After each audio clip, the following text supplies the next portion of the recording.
semua, Assalamualaikum warahmatullahi wabarakatuh. Perkenalkan, nama saya Mas Enta Oktaviani.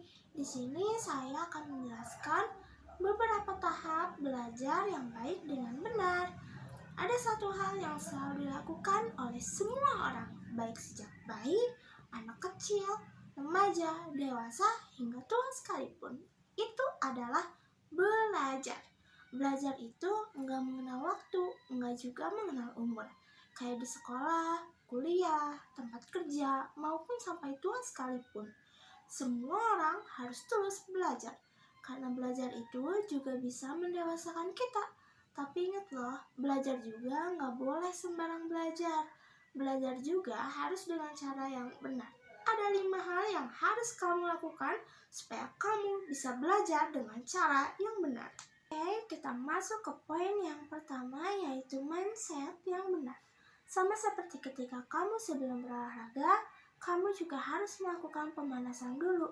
Sama juga dengan belajar, sebelum belajar pun harus ada yang dipersiapkan terlebih dahulu. Yang harus dipersiapkan adalah mindset atau cara berpikir kita. Pikiran kamu harus dibenarkan dulu, harus dipersiapkan. Bagaikan gelas kosong yang siap menerima dan bagaikan spons yang menyerap. Pikiran kamu juga harus terbuka. Jangan belum apa-apa sudah antipati duluan. Jangan belum apa-apa kamu sudah memblok dan bilang, udah tahu, nggak perlu, ini kan caranya beda.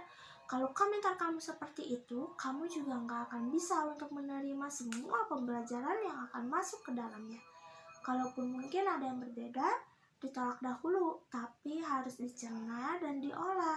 Ingat, dengan mindset yang benar, maka kamu pun bisa belajar dengan cara yang benar. Oke, next langsung masuk ke poin yang kedua, yaitu guru yang benar. Belajarlah dari orang yang pernah melakukan hal yang ingin kamu pelajari. Belajarlah dari orang yang benar-benar mengerti hal-hal yang memang kamu ingin kuasai. Kalau kamu belajar masak, tapi belajarnya sama montir, ya nggak pernah bisa masak sama sekali.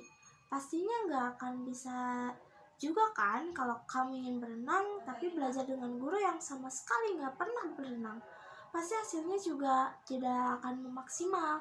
Tapi kalau mau belajar dengan orang yang ahli, yang benar-benar sudah mengerti hal-hal yang kamu kuasai, belajar juga dari orang-orang yang sudah terbukti melakukan hal yang memang ingin kamu dapatkan dan juga ada track recordnya, pastinya pembelajaran kamu juga pasti akan jauh lebih cepat dan jauh lebih efektif. Oke, poin yang ketiga yaitu waktu yang benar. Belajar itu juga butuh yang namanya waktu. Enggak bisa nih semua dikebut dalam semalam. Walaupun memang sih ada istilah quiet system kebut semalam atau istilah the power of kepepet. Sama halnya dengan belajar juga butuh yang namanya waktu. Pikiran kita pun juga butuh jeda untuk bisa mengolah dan mencerna semua hal yang ada. Karena sebenarnya nih, bahkan belajar itu harus dijadikan sebuah kebiasaan. Sama seperti halnya analogi tentang mandi ataupun gosok gigi nih. Mungkin gak sih kamu mandi selama 1 jam atau 2 jam?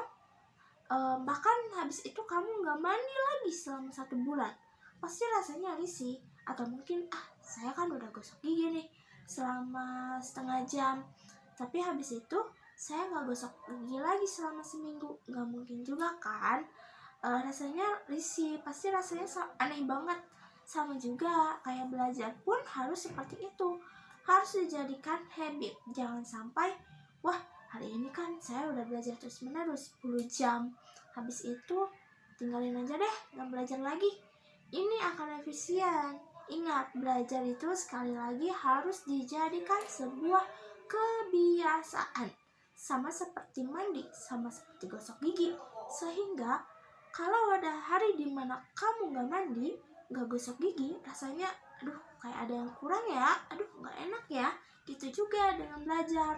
Kalau itu sudah menjadi sebuah kebiasaan sehari-harinya, kamu nggak belajar, pasti kamu akan merasa, kok risih ya? Kok ada yang kurang ya? Karena sekali lagi, semua itu sudah menjadi kebiasaan yang kamu lakukan setiap harinya. Kita masuk ke poin yang keempat, cara yang benar.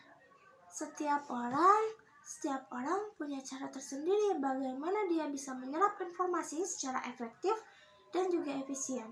Kamu pun harus bisa mengenali, kamu termasuk tipe orang yang belajar seperti apa. Secara garis besar nih, ada 3 tipe orang, visual, auditory, dan juga kinestetik. Orang visual itu biasanya mereka akan menangkap secara optimal, menyerap informasi yang dibaca ataupun dilihat. Orang auditory biasanya adalah orang yang lebih mudah menerima informasi melalui apapun yang dia dengar. Orang kinestetik juga biasanya adalah orang yang sangat senang dan juga cepat mengerti bila informasi itu diserap terlebih dahulu ataupun dicontohkan dahulu atau membayangkan orang lain untuk melakukan hal yang sedang dipelajarinya. Kalau kamu termasuk yang mana nih? Coba kenal diri kamu terlebih dahulu dan ketahui cara belajar mana yang paling efektif untuk kamu. Kamu bisa menggunakan cara tersebut dengan tepat. Oke, kita masuk ke step yang terakhir, yaitu langkah yang kelima, lingkungan yang benar. Ada orang yang suka ketenangan dalam belajar, harus tenang banget. Bahkan ada suara nyamuk lewat nih, mengganggu konsentrasi. Tapi ada juga nih orang yang suka belajar dengan menggunakan musik. Jadi saat belajar dia mendengarkan musik, begitu musik klasik, musik pop, atau bahkan musik rock, bebas. Apapun itu, yang paling penting adalah kamu tahu yang mana yang membuat kamu bisa lebih efektif belajar. Ada juga nih orang yang suka belajarnya sendirian. Ada juga orang yang suka belajarnya secara berkelompok, biar ada teman yang diajak diskusi. Katanya boleh-boleh, gak ada salahnya aja. Yang penting kamu sendiri tahu apakah dengan cara itu pembelajaran kamu bisa efisien atau enggak. Dan yang paling penting, apapun itu, pastikan kamu juga sudah berada di lingkungan yang positif.